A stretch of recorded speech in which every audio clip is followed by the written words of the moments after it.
Poderoso tú eres, Rey de reyes y Señor de señores. Vamos a pedirle en esta mañana, Señor, abre mis ojos, Señor, para que pueda ver y para que pueda experimentar, Señor, lo que tú estás haciendo. Oh, grande tú eres, Dios.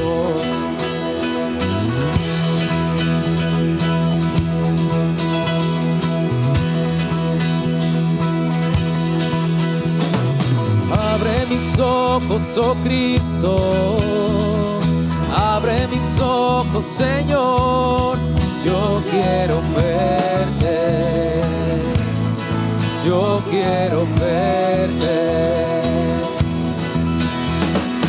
Abre mis ojos, oh Cristo. Abre mis ojos, te pido. Yo quiero verte.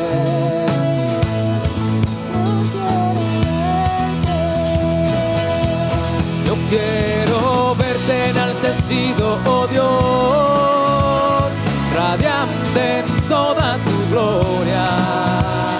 Derrama hoy tu poder sobre tu pueblo, Padre Santo. Verte enaltecido, oh Dios, radiante en toda tu gloria. Derrama hoy tu poder sobre tu pueblo, Padre Santo. Abre mis ojos, oh Cristo. Abre mis ojos, Señor. Yo quiero verte. Oh, pídeselo, abre mis ojos, oh Cristo. Abre mis ojos, oh Cristo. Abre mis ojos, te pido. Yo quiero verte.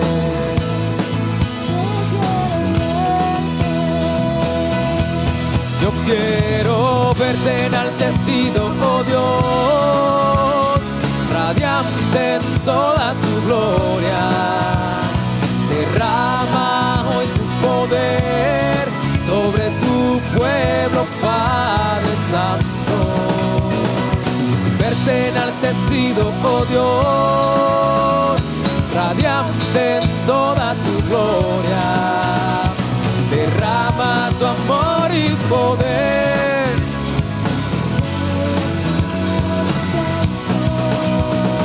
Y verte enaltecido, oh Dios, radiante en toda tu gloria. Derrama hoy tu poder sobre tu pueblo, Padre Santo. Santo, santo, santo. Santo, santo, santo. Santo, santo, santo. Yo quiero verte. Vamos, díselo que tú eres santo, Señor. Santo, santo, santo. Santo, santo, santo.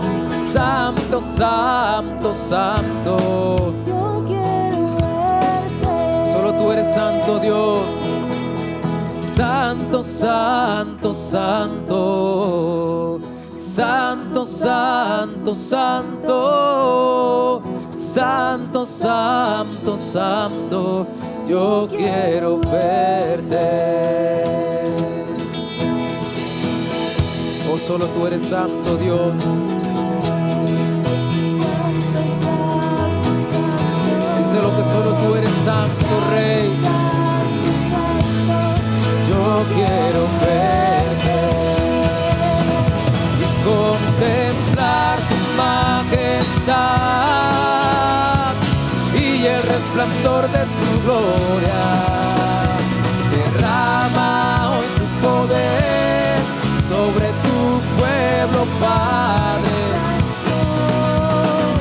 Verte enaltecido, oh Dios, radiante en toda tu gloria.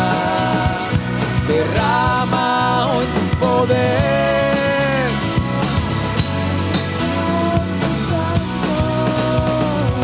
Santo tú eres, Señor. Vamos Vamos, dice lo que solo tú eres santo, Dios. Santo, santo, santo, yo quiero verte. Dice lo que tú eres santo, Rey. Santo, santo, santo. Santo, santo, santo. Santo, santo, santo, yo quiero verte. Santo, santo, santo. Santo, santo, santo. Santo, santo, santo. Yo quiero ver. Vamos, dice lo que tú eres santo, Rey. Santo, santo, santo. Santo, santo, santo. Santo, santo, santo, yo quiero verte. 2024, año de restauración, expansión y avance. Tiempo de regocijo y de gran cosecha. Dios ha preparado grandes cosas para ti y en ti. Te restituirá lo que perdiste. 2024, caminando unido a Cristo, unidos a su palabra y entre nosotros. Iglesia Asamblea de Dios. Le damos la bienvenida a la escuela bíblica. Todos los domingos tenemos escuela bíblica después de ministrarle al Señor con la oración y con los cantos. Continuamos con el tema sobre conociendo la revelación de Dios. Hoy tenemos la lección número 4 y es la última. El propósito de la revelación de Dios. ¿Para qué Dios nos proveyó de una revelación? Antes de entrar al desarrollo del tema, les recuerdo que la palabra revelación proviene del término griego Apocalipsis. Literalmente significa descubrimiento de algo oculto. Aplicado este significado a la revelación de Dios, significa que sería imposible conocer a Dios por nuestra propia cuenta. Es decir, sin una revelación divina, sería imposible para nosotros saber acerca de Dios o poder experimentarle en nuestro ser. Entonces, como es necesario una revelación para poder saber de Dios, para poder experimentar a Dios, el Señor mismo se da a conocer al ser humano. Entonces, por revelación, según la Biblia, es Dios dándose a conocer al ser humano. Así que la revelación de Dios viene a ser otra de las obras hechas por Él como creador. La revelación divina viene a ser la realización de la magnificencia del Señor bajo diversas formas creadas o físicas. Por ejemplo, Él se revela a través de la naturaleza. Esa es una obra física y es un medio por el cual Dios se está dando a conocer al ser humano. Las Escrituras es otro medio de revelación de índole física o material. La Biblia usted la puede tocar, la Biblia usted la puede ver, la Biblia usted la puede leer. Entonces Dios utiliza formas creadas en lo físico para darse a conocer. Además, el Señor, al crear el mundo, al ser humano, se estuvo revelando a sí mismo, se estuvo dándose a conocer. También intervino durante un tiempo determinado mediante acciones y palabra. Él, por ejemplo, se le manifestó a Adán. Él creó a Adán, pero luego se le manifestó a Adán. Adán pudo conocerle porque él intervino durante un tiempo en la vida de Adán y luego creó a Eva y siguió relacionándose con ellos. También lo podemos ver en la época de Noé. Se le manifiesta a Abraham, se le manifiesta a Moisés, se le manifiesta a los profetas.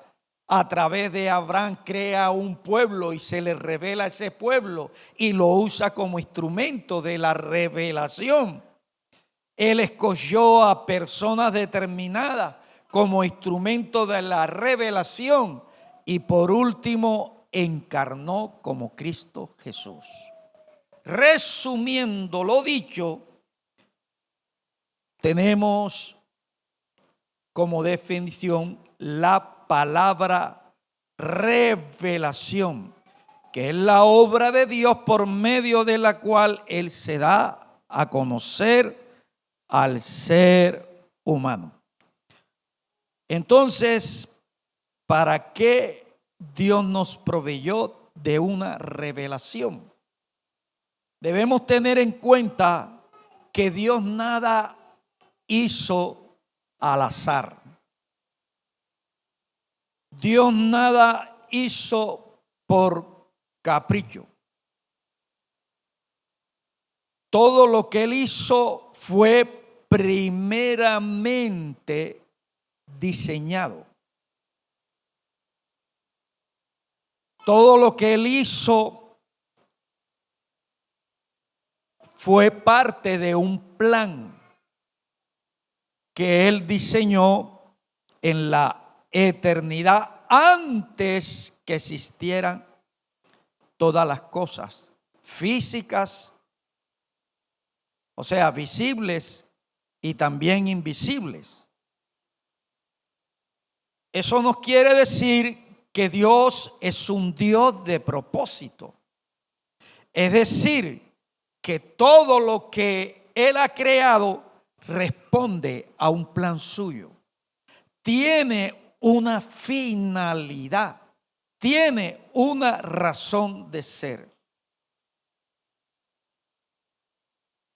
Por ejemplo, las flores no existen sencillamente porque Dios decidió que existiera. Él las diseñó con un propósito, al igual que el resto de la naturaleza. Las flores, por ejemplo, fíjese, embellecen un lugar. Unas flores le dan colorido a un ambiente. Un ambiente donde hay plantas ornamentales, donde hay flores. Es algo que nos permite sentirnos a gusto, relajarnos. Todo lo que Dios creó tiene un propósito. Hay un pececito que se llama aquí el coroncoro. ¿Cuántos lo conocen? ¿Cuántos conocen el coroncoro? Nadie conoce el coroncoro y bastante que se los comen. Y ese pececito feo pasa en el fondo de los ríos y también los compran para las peceras. No hay una pecera en donde no haya un coroncoro.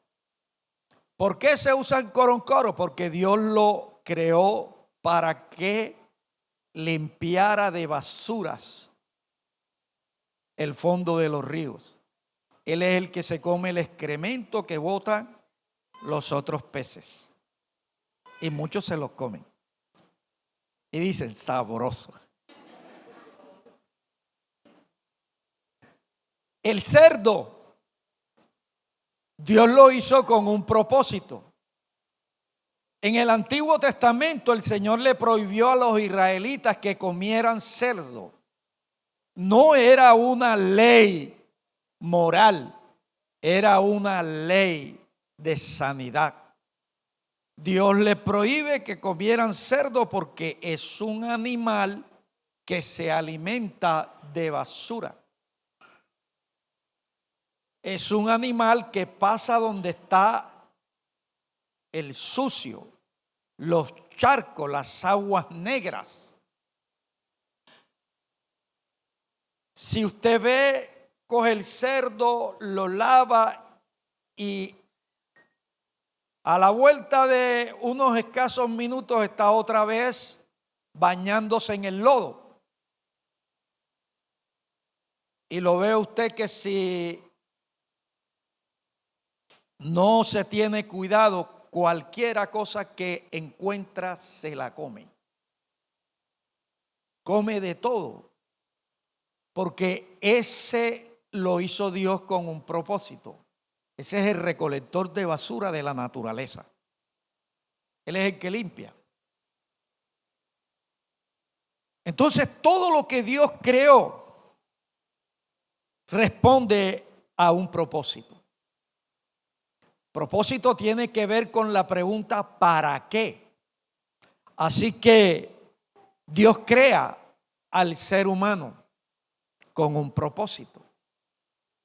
Eso significa que tú no existes por casualidad. Eso significa que tú no fuiste concebido por accidente.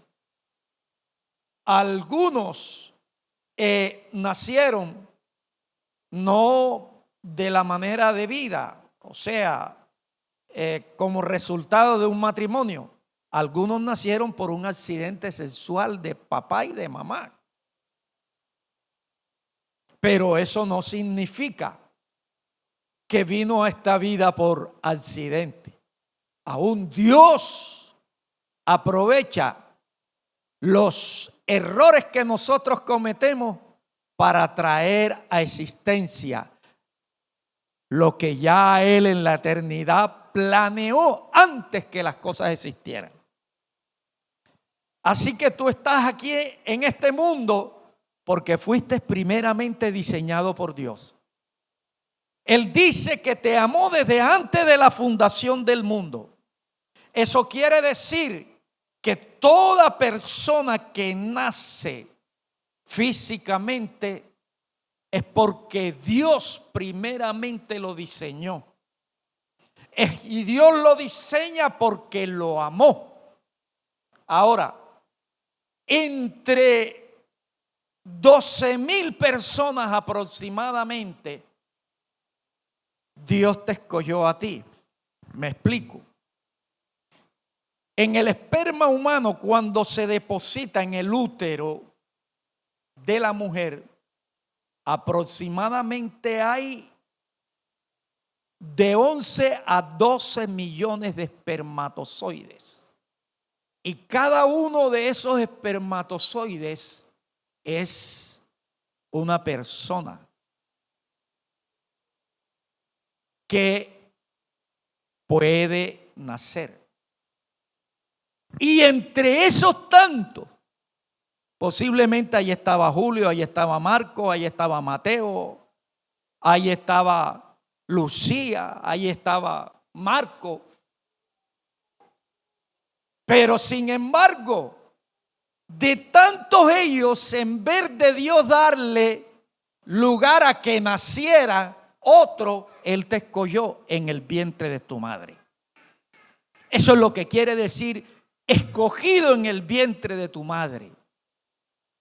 Él estuvo allí al ver esa lucha. Tú eras ese espermatozoide que venía luchando contra esos otros. De pronto eras el número 12 millones. Eras el último, no tenías ninguna posibilidad. Pero como fuiste elegido, escogido por Dios desde el vientre de tu madre, fuiste el que conquistó el óvulo de tu mamá. Alabado sea el Señor, bendito sea Dios. Eso quiere decir, hermano, que tú naciste porque fuiste elegido por Dios.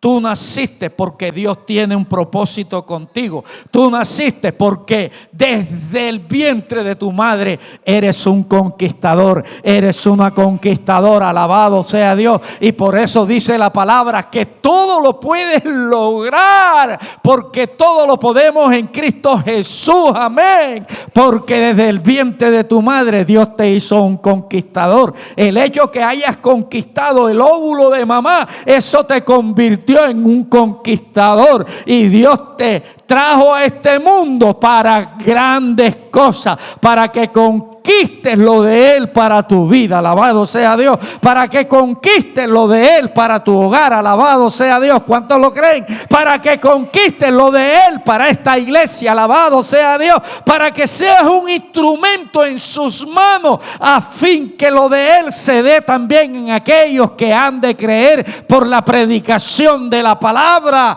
Para que seas un instrumento de su gloria presente. Tú no estás aquí es para perder el tiempo. Tú no estás aquí para vivir afectado por la preocupación, para vivir afectado por el estrés, para vivir afectado, hermano, por la opresión, la aflicción, para vivir manipulado por Satanás, para vivir enterrado por el pecado. No, tú estás aquí para grandes cosas, para las cosas de Dios. Amén, alabado sea Dios. Dios te trajo para grandes cosas. Dios te dio una salvación para que pudieras conocerlo a Él. Dios te crea para que tú pudieras conocerlo a Él. Dios nos crea para que nosotros pudiéramos vivir para su gloria, para que le diéramos gloria, para que nosotros le reconociéramos a Él. Dios nos crea y nos da la salvación para que nosotros le amemos, para que le experimentemos en nuestro ser. Dios nos crea y nos da la salvación para que le adoremos y le sirvamos. Bien lo dijo el Señor cuando Satanás, en esa batalla de tipo espiritual, trató de que nuestro Salvador le adorara, ofreciéndolo el mundo de placeres, el mundo de vicio. Y Jesús le dijo: escrito está, al Señor tu Dios adorarás y solamente a Él servirás. Él estaba dando como respuesta el propósito al que responde la existencia humana. Entonces, Dios nada ha creado por capricho o para su diversión. La palabra dice que Dios lo ha creado todo para manifestar su gloria y para gloria de Él. Él todo lo hizo para su gloria. Así que nada existe por casualidad. Todas las cosas creadas provienen de Dios y existen por su poder y son para su gloria. Mire Romanos capítulo 11, versículo 36, por favor. Romanos capítulo 11, el versículo 36 nos dice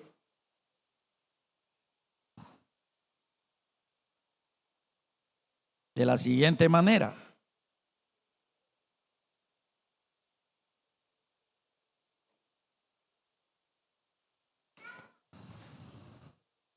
leo en la Nueva Traducción Viviente.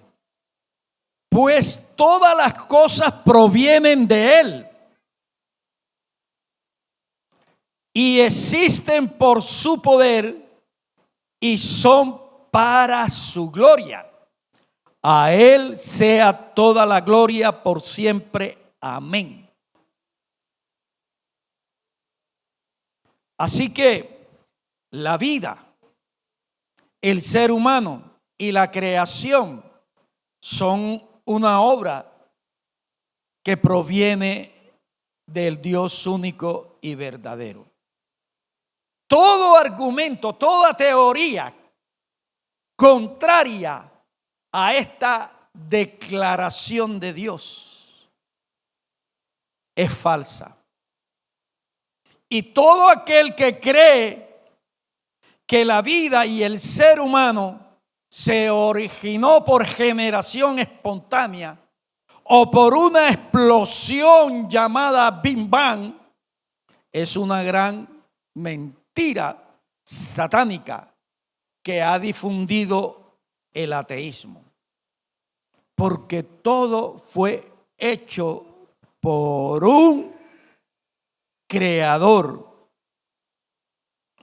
Usted y yo no somos la evolución de una especie de Homo sapiens. Mi mamá, mi papá en nada se parecen a ningún simio. Dios es nuestro hacedor. Él es nuestro origen. Dios es nuestro creador. Por eso la Biblia dice que Él es nuestro Padre celestial. Y Él mismo nos dice en las Escrituras, exactamente en el libro de Isaías, capítulo 43, en el versículo 7, para gloria mía los hice, yo los creé. No solo nos está indicando el Señor que nos creó, sino el propósito para el cual nos creó. Dice, para gloria mía. Entonces, es mucho más fidedigno lo que Dios ha revelado o lo que Dios nos ha dicho que tener por cierto los argumentos imaginarios formulados por los ateos. ¿Quiénes son los ateos? No son personas que no tienen conciencia que hay un Dios. Todo ser humano nace con el conocimiento que hay un Dios. Los ateos, igual que tú, que mi persona, ellos son conscientes que Dios existe. Son conscientes que Dios es real, pero escogen negar su existencia y por eso se llaman ateos. Lo contrario al ateísmo es el teísmo. Ateísmo en Dios es elegir no creer que hay un Dios. Aunque el ser humano es consciente de que hay un Dios desde que nace. Y el teísmo es creer que hay un Dios. Entonces, cuando tú escuches el término eres un teísta, eso quiere decir que eres un creyente. Eres una persona que ha elegido reconocer la existencia de Dios, que ha elegido tener por ciento ese conocimiento innato en tu conciencia que te dice Dios existe. En fin, el propósito de nuestra existencia es glorificar a Dios en todo. ¿Me explico? Dios al crearnos nos hizo para que reconozcamos su existencia, para que le reconozcamos como nuestro creador, como el único y verdadero Dios, para que usted le crea a Él, que usted crea que Él es todo lo que Él ha revelado de sí mismo, para que le amemos, adoremos y seamos sus socios en la obra de Él, la obra espiritual de reconciliar al hombre con Dios. Entonces, el ser humano nace con la certeza que hay un Dios. El mismo Señor nos los ha revelado en nuestra conciencia. Además, sabemos que hay un Dios porque lo percibimos claramente a través de todo lo que Él creó. Así que el hombre no necesita tener fe para saber que Dios existe, porque tiene un conocimiento innato. Desde que nace ya sabe que hay un Dios. Lo que el hombre necesita es reconocer la existencia de Dios. La fe tiene que ver con creer. Y la conciencia a nosotros nos está diciendo, hay un Dios. Ahora, quien no conoce al Dios del cual nuestra conciencia dice que existe, termina adorando a un Dios creado por la imaginación humana. Y de allí es donde nace la respuesta de muchos científicos indicando que Dios es un ser inventado por el hombre. Porque es que la gente que no conoce a Dios termina adorando a un Dios que ellos se imaginan, un Dios que crea la mente humana. O terminan adorando a un ídolo o a una imagen, convencidos equivocadamente que adoran al Dios verdadero. Y por eso nosotros necesitamos una revelación. Porque la revelación nos muestra a Dios. Y por medio de la revelación sabemos quién es Dios. Al Dios que tenemos que adorar. Y por medio de la revelación conocemos cómo adorar a ese Dios. Conocemos cómo entrar en contacto con el Dios creador. Cómo podemos relacionarnos con Él. Pero la persona que no conoce la revelación de Dios, la persona que no tiene en cuenta la Biblia, solo tiene conocimiento innato de la existencia de Dios. Sabe que Dios existe, pero desconoce quién es ese Dios que existe. No tiene información verdadera sobre ese Dios que existe.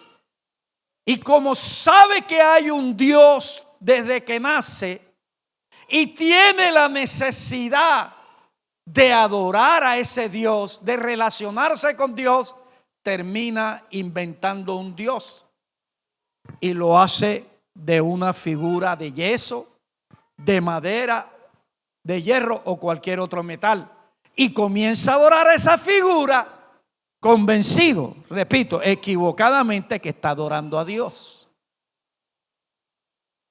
Mientras que la persona que lee la Biblia, que escucha el mensaje de la Biblia, conoce lo que Dios dice de él y tiene una idea de cómo es el Dios que su conciencia le asegura que existe. Y sabe cómo Él nos dice que se le debe adorar.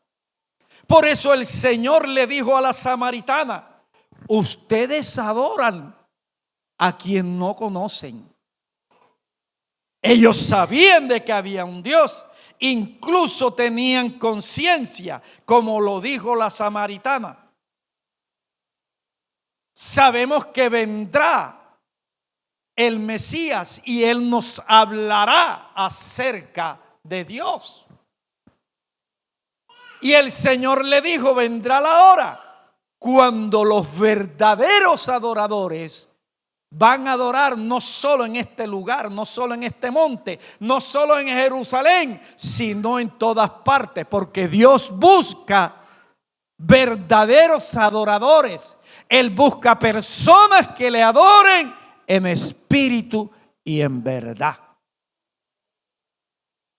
Entonces, como tenemos un conocimiento innato de Dios, pero sin la revelación de Dios terminamos adorando a un Dios inventado por nosotros, o terminamos adorando un ídolo.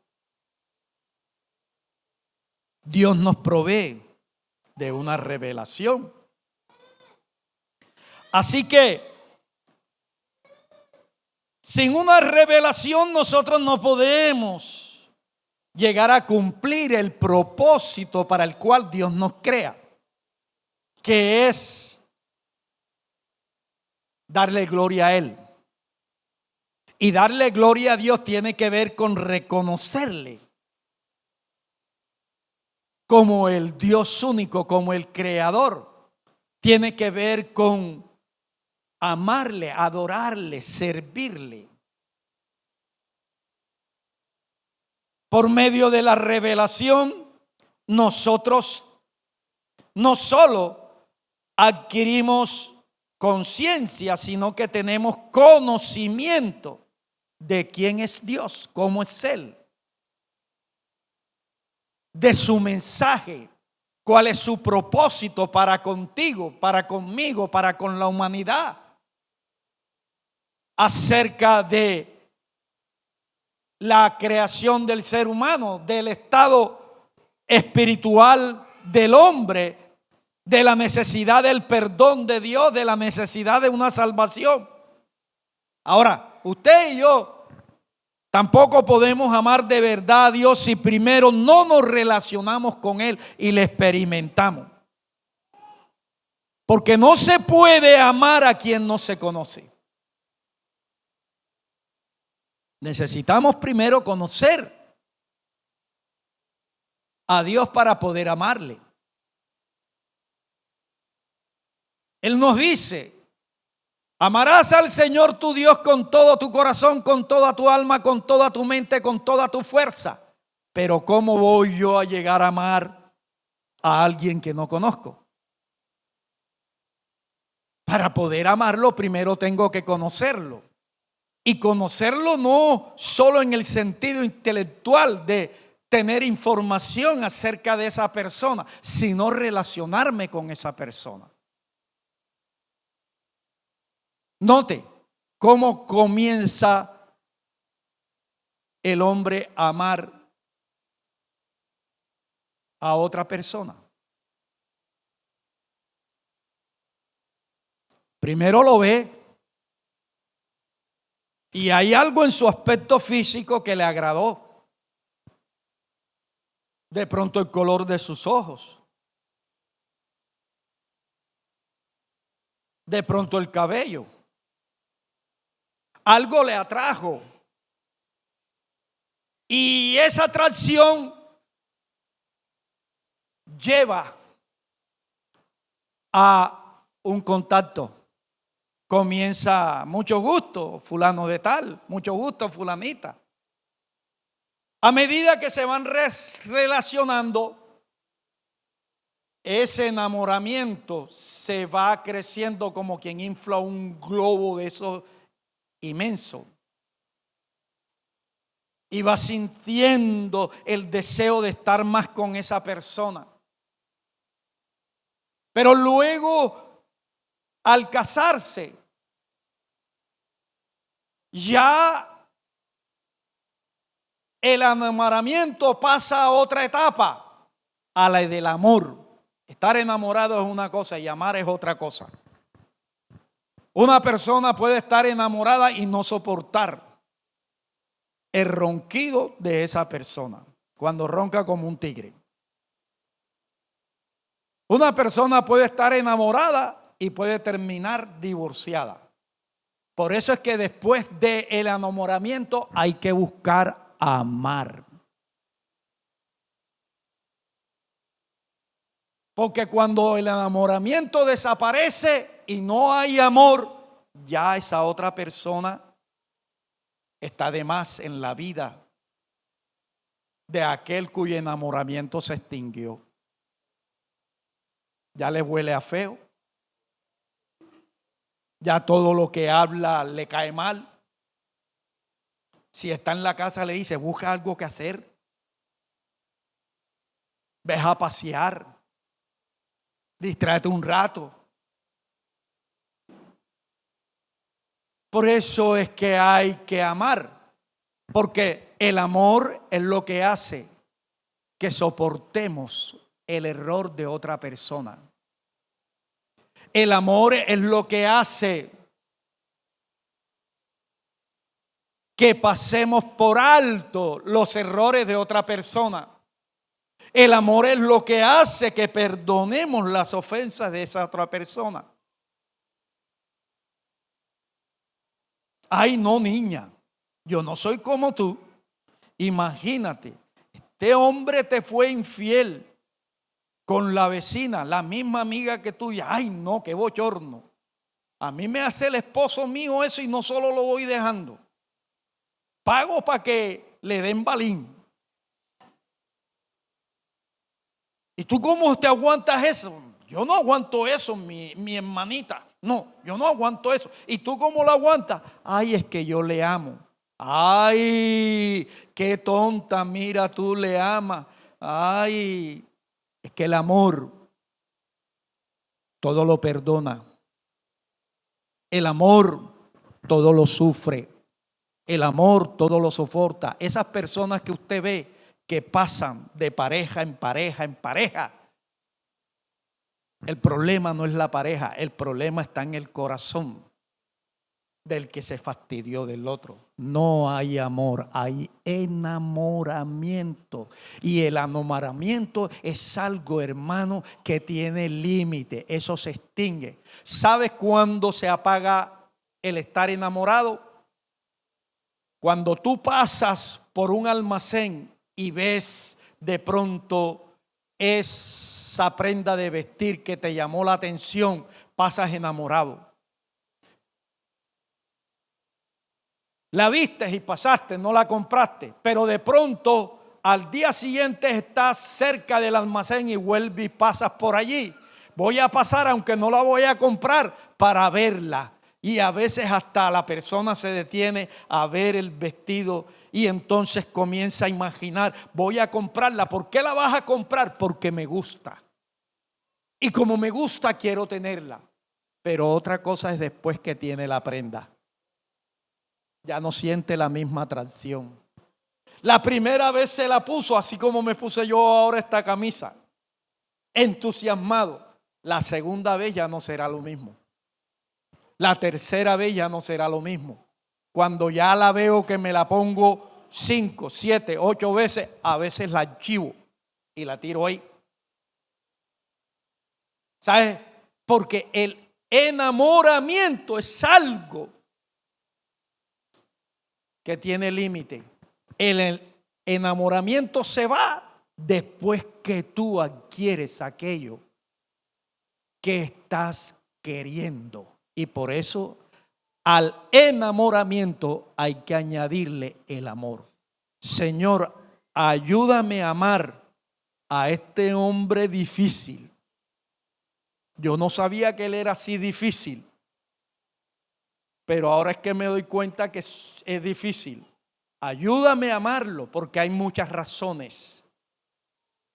Porque si yo me divorcio de él o de ella, nunca voy a tener estabilidad en el segundo matrimonio, en el tercer matrimonio. Hay personas que yo conozco que llevan 6 matrimonios encima y son cristianos y muchos de ellos trabajan como ministros de Jesucristo. No hay amor, hay un problema. Entonces, para yo poder amar a Dios, tengo es que conocerlo. Porque el amor se recibe a través del trato. ¿Cómo aprenden los hijos a amar al padre? Él sabe que es su papá, él sabe que es su mamá. Pero el padre y la madre aprenden a amar, enseñan a ese hijo a amar al darle amor. Cuando ven que ese niño está allí necesitando cuidado, ellos vienen y le brindan ese cuidado. ¿Cómo interpreta eso el niño? Amor. Cuando necesitan protección, ahí está papá, ahí está mamá. ¿Cómo interpretan ellos eso? Amor. Cuando están necesitando y viene papá y mamá y les provee, ¿cómo interpretan eso? Amor. El amor de Dios es un lenguaje que se llama hechos. El amor al estilo humano es palabra, una expresión. Yo te amo. Y en el Señor tenemos que amar es con hechos, porque son los hechos los que muestran que en realidad estamos amando. ¿Cuántos están aquí? ¿Está usted recibiendo la palabra? Para yo amar entonces a Dios, yo tengo que primero relacionarme con Él. Y para relacionarme con Él, tengo primero que saber de Él. Tengo que tener contacto con Él. Tengo que experimentar su amor. Porque como hijo, yo necesito primero que Él me dé amor para yo poder regresar ese amor a Él. ¿Cuál es el amor que le tienen los hijos a los padres? El mismo amor que le dieron los padres a los hijos. Todo lo que uno siembra, eso recoge. Si un padre no le dio amor a sus hijos, ¿qué va a recoger? ¿Qué va a recoger? Lo que no le dio a sus hijos.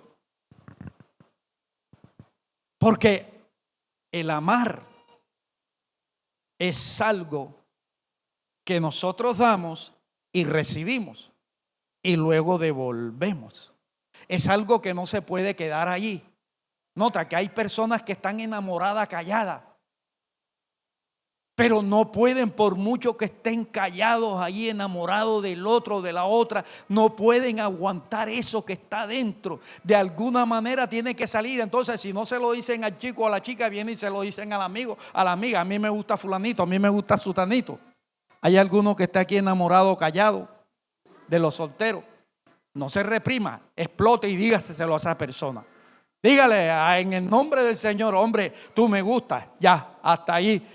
Y no sé si tú eres la persona adecuada para mí, pero tú me gustas. Y si yo te gusto, entonces vamos a trabajar en el Señor.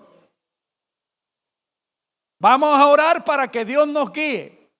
Y vamos a caminar junto con Dios con el propósito de llegar al matrimonio. ¿Cuántos solteros van a hacer eso?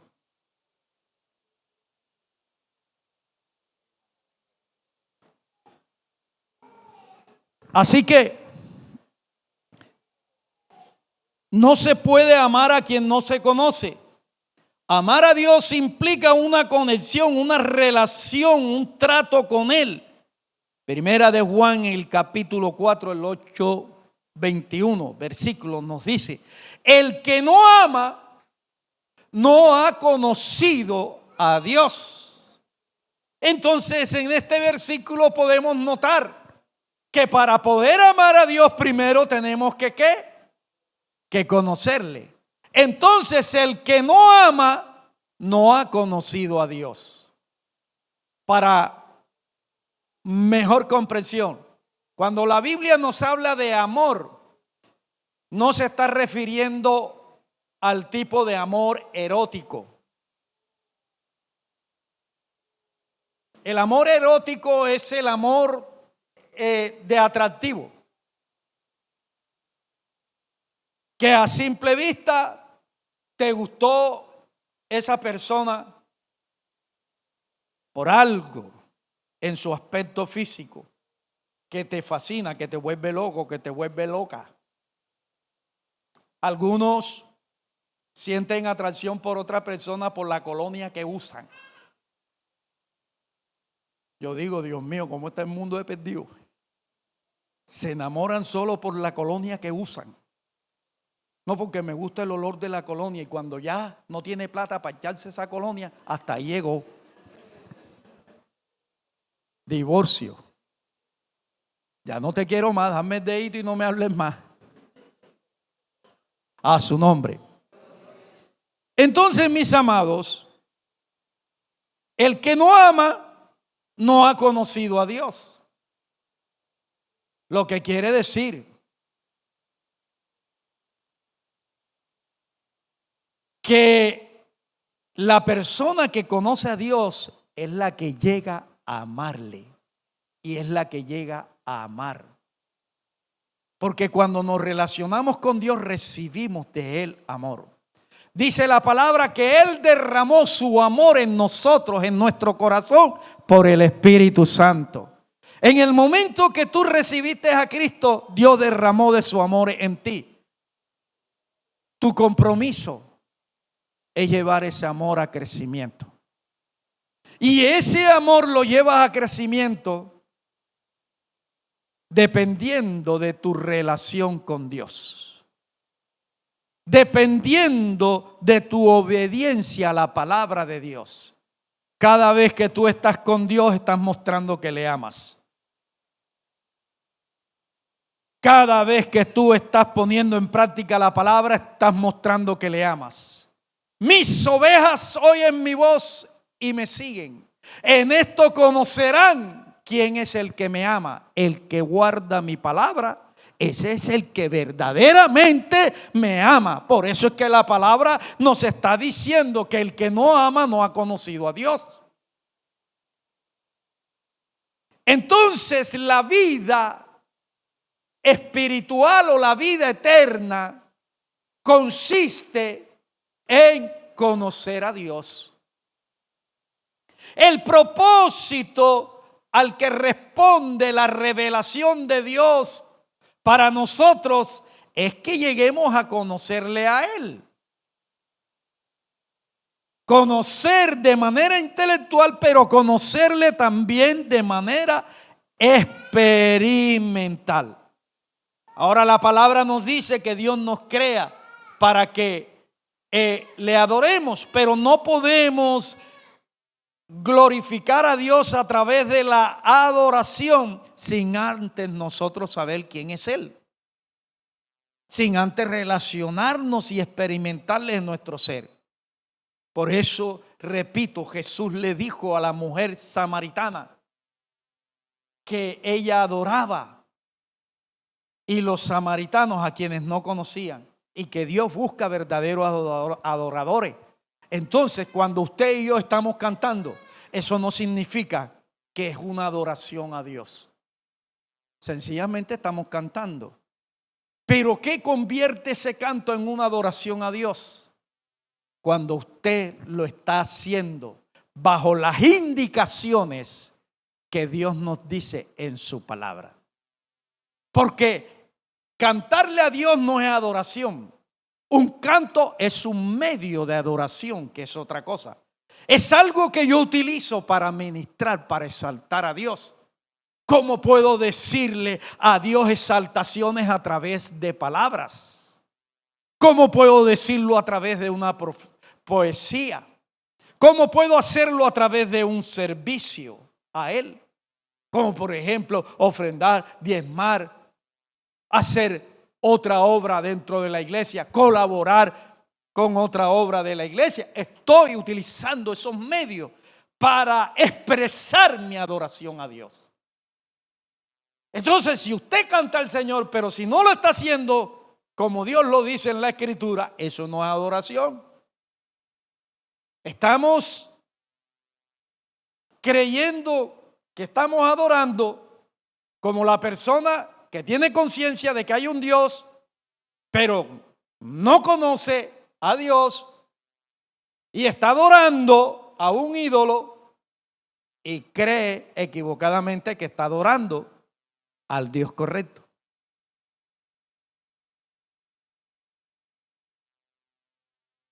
Entonces, para nosotros glorificar a Dios, en resumen, es necesario que le conozcamos.